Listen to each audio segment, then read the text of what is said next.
What is up, gamers? It is Will777JP, and we are back with another one. And today we are continuing with my games beat from the month of April, May, and June. Now, last video I did, it was the month of April. I was going to try to sneak in all these games or all 3 months in one video, but the first video took me 17 minutes. So I was like, you know what, let's cut it here and let's make a part 2. And that part will be talking about the games that I beat in the month of May. So I love making these videos because I get to talk about the games that I played, what I like, what I don't like about them, and I get to kind of show you guys a little bit of my gaming habits, what kind of games I play, how long they take me to beat, and the dates, which I will be giving you guys all that information. Before I get started, I want to say thank you so much for being here, for hitting like, commenting, sharing, all of that. Thank you. If you're new to the channel, please hit that subscribe button. Help me reach my next goal of 1,100 subscribers. It really means the world to me. And if you also want to support the channel more than just hitting like, there is a thank you button right next to the subscribe button. It's in the shape of a heart, and there, whatever you donate will go straight into the channel, will help me with better recording equipment, editing equipment, buying more games so we can do more Will It Play with no internet, so we can check these game out to see if they're buggy, broken, or what. So thank you in advance for your support. But let's get into the video, man. So in the last video, I talked about the games that I beat in the month of April. Those games were South of Midnight, took me 14 hours to beat. Assassin's Creed Shadow took me 90 hours to beat. And then, of course, Promise Mascot Agency, which I beat April 21st, and that took me 20 hours. But immediately after that Promise Mascot Agency, which I beat April 21st, I jumped into Expedition 33. Oh, Expedition 33 was some are calling Game of the Year, right? So Expedition 33, you guys are watching in the background here. What can I say? There's nothing I can say that hasn't been said already. And I made a review of this game when I got done with it, so go check that out. I'm going to try to link that video in the description. But man, it's a great review. I took my time with it. I wrote my script for it. But Expedition 33, man, it is arguably one of the best games of not just of the year, but of all time. Yes, that is the argument. How I feel about the game, first off. So, I love the game, right? It introduced me to a genre that I've been avoiding for so long. Not saying that I'm now going to be playing games like this, turn-based, but I'm definitely a little bit more open to it, right? But that's the biggest thing this game did for me, is it said, hey, turn-based doesn't have to be boring. And boring for me, I know that I'm different. Some of you guys may love turn-based, so it's not an attack on you, but I just don't like turn-based. I really don't enjoy, waiting my turn and doing all that. I just don't. But this game, first of all, it captured me with the visuals, it captured me with the story, it captured me in so many different ways that I didn't even think about turn-based, right? But when I did get into the turn-based combat action part of it, I'm like, whoa, this is a little bit different than what I'm used to. I actually like this. It's not super hard to learn. It's actually pretty simple. You just have to know the different ways of doing it. But I like that it's very engaging as well. You can parry, you can do different things, right? But man, this was such a fun game. I beat it May 4th, and it took me 42 hours. So this game I started playing immediately after I played Promise Mascot Agency. So, I mean, those are just some of the things that I really like about it. There's also some negative things. I mean, people talk about the visuals of this game, but let's be real. There's some touching up that they have to do. The game also has this cloudy kind of look about it. I can't really explain it that well, but it's just like, it's like you're in a fog. It's like you're in a dream, right? Which I think was done intentional. But I mean, even look at the hair right here. Like, it just doesn't look quite as clean and as polished as I would like it to be. But, this was made by a small group of developers, so you can't, I'm not trying to be too critical on them. I, of course, believe that they deserve to be nominated for Game of the Year. That is a fact. I do not deny that. This is a once-in-a-generation type of game. I absolutely do agree on that. I did only put 20 or 42 hours in this game, right?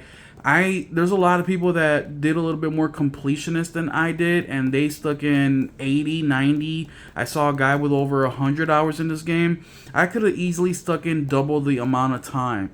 But this game, what really set it apart to me was story. And that's what I really wanted to find out. Yeah, the gameplay was really good, and it was really fun and kind of addicting at times. But it just wasn't enough to have me explore the world in every single corner. Like, I just feel like I didn't have that mobility in there. I didn't have that flexibility in there that I normally see in open world games. And look, I'm not saying this has to be an open world game. It's just what I prefer. But there's just a couple little nuances of things like that just kind of annoy me a little bit. But once again, you look at my review. I say it in there. This game is one of the best games ever created. Shout out to the team over at Sandfall, Kepler. Like, these dudes went from nobodies to stars by making this game, right? So I'm excited to see what that studio has in store for the future.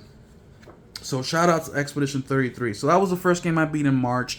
Basically, as soon as I got done beating Promise Mascot Agency, I jumped into Expedition 33, which I think came out around that time, and I played that nonstop until I beat it in April or May 4th of 2025, and once again, 42 hours. The next game that I got into was Lollipop Chainsaw Repop. So Lollipop Chainsaw Repop. So I beat this game May 11th. Took me 7 hours to beat. 7 hours to beat. So not a long game. Now, this game was basically a palate cleanser for me. Somebody had requested for me to do a Will It Play video with this game, and I was like, you know what? I've owned this game for over, I think it was 8 months or so, over 6 months, and I haven't touched it. Somebody requested it. I have it. We might as well play it. But I was looking for something like this, something bite-sized, right? I had just got done beating Assassin's Creed Shadow. Took me 90 hours. I just beat Expedition 33. Took me 42 hours. I've also played Promise Mascot Agency. That was 20 hours. So I wanted something a little bit shorter in depth. A little bit something a little bit more arcadey.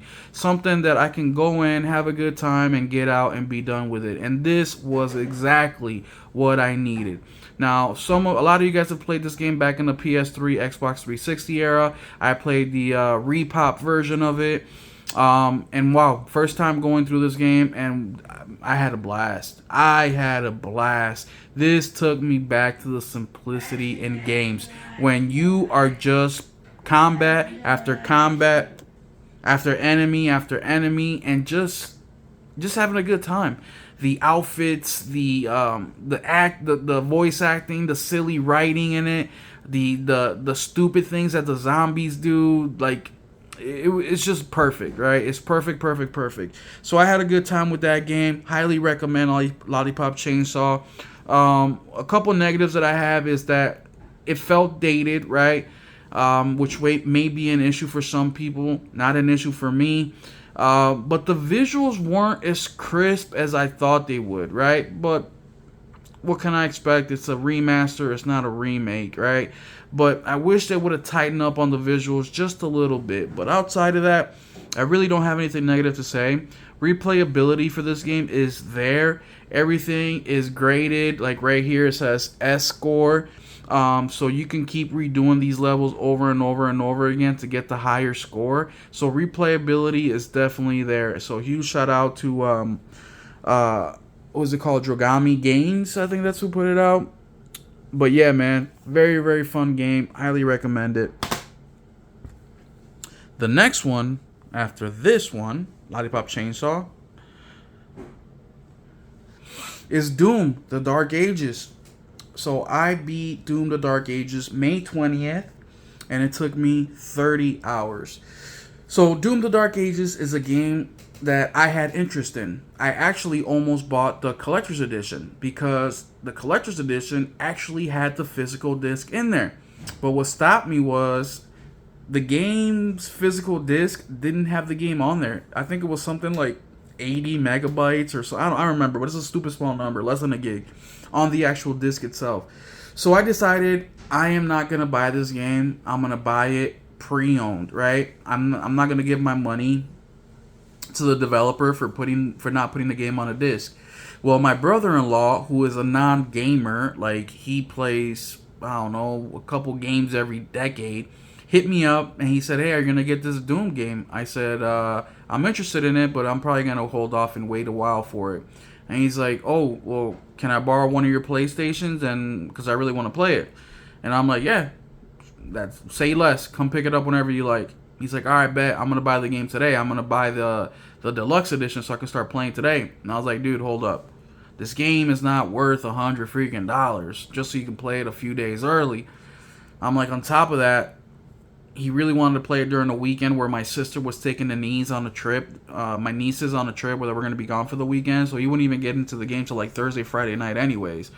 And I was like, "Look, just wait till the weekend, buy the game, save yourself some money." So that's what he did. Well, he bought it on my account, obviously, and that's how I started playing it. But I had a good time with Doom.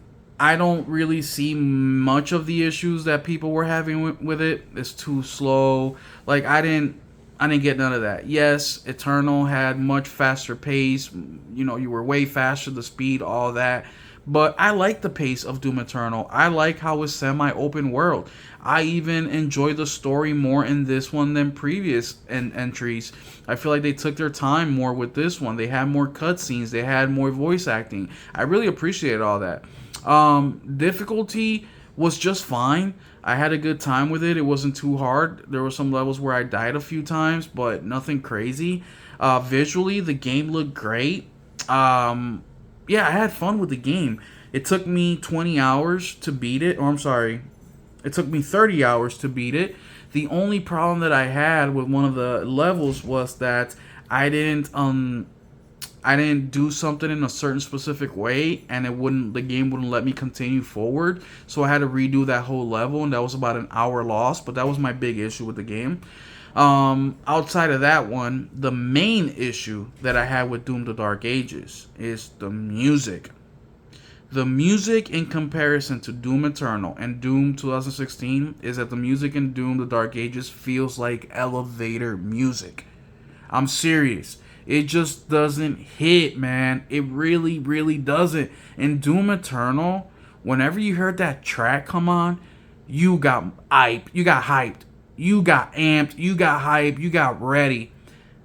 That didn't happen with this one. And why?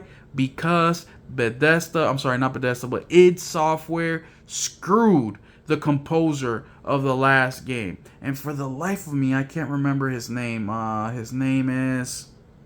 whenever I think about it, I'll let you guys know. But Mick Gordon, sheesh, I had to pause the recording because I just couldn't. I had to think of it. Mick Gordon, man, shout out to Mick Gordon, bro. One of my favorite composers in the video game industry, man. This dude is such a beast, bro. Such a beast. He even did the music for Atomic Hearts.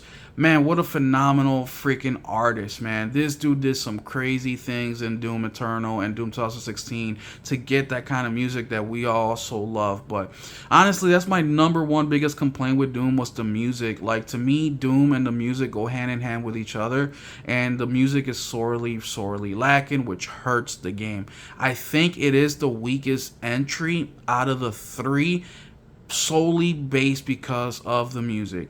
Now, there's some combat things that people are going to nitpick and stuff like that. Some story things that people are going to nitpick about that. Not me. I have a good time. I'm the type of gamer that I like to take games for what they are. I'm not sitting there thinking about how they could have done this better or that better, because it's what they did. So it's what I'm gonna try to enjoy. But the music is my number one gripe with this freaking game. But that is May 20th, 30 hours, Doom: The Dark Ages. The next game that I beat in May was The Precinct. Oh man, what a phenomenal game. Wow, that game was probably, if it wasn't for Expedition 33, this would be my game of the month, bro, for real.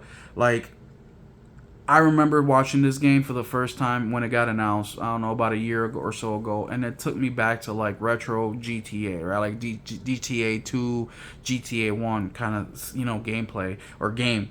And as soon as the game became available for pre-order, I freaking put my money on it so freaking fast. Especially they had a physical copy, and the physical, I have a video that's an unboxing. Go check it out because it's actually pretty decent.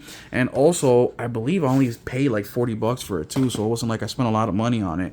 But man, what can I say about the precinct? So I beat the precinct May 24th, and it took me 25 hours. So when the game came out, it came out during the middle of my Doom gameplay, right? Going through Doom.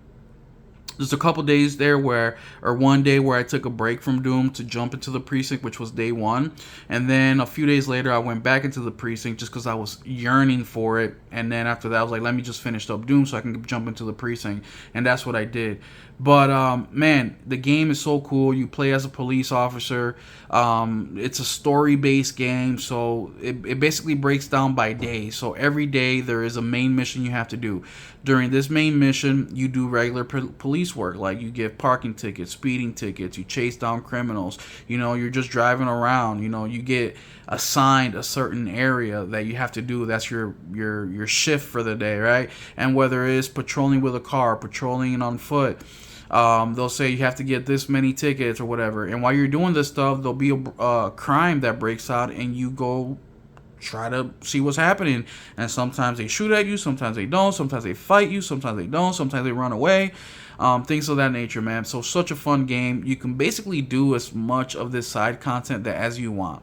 There's also races that you do in the game, which I found to be really cool. And there's also like a treasure hunt kind of loot finding kind of side thing that you can do. Very, very cool. My biggest complaint with this game is the AI. Oh man, horrendous. Especially with your partner. Oh, it was just sucked because you're trying to get your arrest record high. You're trying to score high, and your partner is just like, he's like, sometimes he follows you, sometimes he don't, sometimes he makes arrests, sometimes you don't. It's like it just became a pain in the butt, man. There was so many times where I just left him, but then he would just repopulate in the car.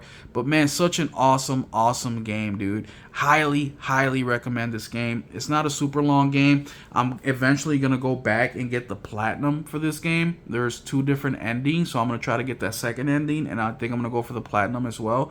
But man, they've come up with some updates since then, so I'm hoping that it fixed a lot of these issues that I had with the game. But man, phenomenal game. I highly recommend you guys go check it out. But yeah, that's a quick recap of the month of May. So in the month of May, once again, we did Expedition 33, right? Which I beat. What day is this? May 4th, 42 hours. Then we went to Lollipop Chainsaw Repop, which I beat May 11th, 7 hours. Then we went to Doom the Dark Ages. I beat May 20th, 30 hours. And then The Precinct, which I beat May 24th, and that was 25 hours. So in total, I did 30, 40, 50, 60, 70, 80, 92, 97. About 105 hours in games that I beat in the month of May. In the month of April, I did about 120 hours, I think it was, in games that I beat. Also, there were other games that I played, multiplayer games. Like every Tuesday on the channel, I do a Just Playing, where it's a community game night where me and Voyager88 hop in the game and we play with a community member. Last couple weeks we've been playing with Ball Dante, and we'll pick any sort of game, Space Marines, just whatever that we can fit a few people in. So that's aside from games like that, right? I also got into the alpha or beta for Bungie's next game, Marathon. I did that as well. So yeah, I play more games than just that. And also there's games that I just hop in to check out to see what they're like in the middle of all that. And sometimes I'll play a game for 5 hours and decide, you know what, I'll play this at a later time. And other times I love it, and I'll continue on. So you can see by the games that I beat which one I enjoyed. But there y'all have it, man. Thanks so much for being here on the second video of games that I've beat in the last 3 months, which this video going over the month of May. Stay tuned because the next video is going to be the month of June. And that one was a good month as well. A couple other games that I had a good time with, so I can't wait to go over those with you guys again. But thank you guys so much for being here. Make sure you hit the like and subscribe. Help me reach my goal of 1,100 subscribers before the month of July is over. And let me know in the comment section down below, what games did you play in the month of May? Did you beat any games? Are you like me where you keep track of how many hours, the games that you beat, all that stuff? Let me know. I'm super interested to see what you guys are doing. But there y'all have it. We'll catch you in the next one. Keep it gaming.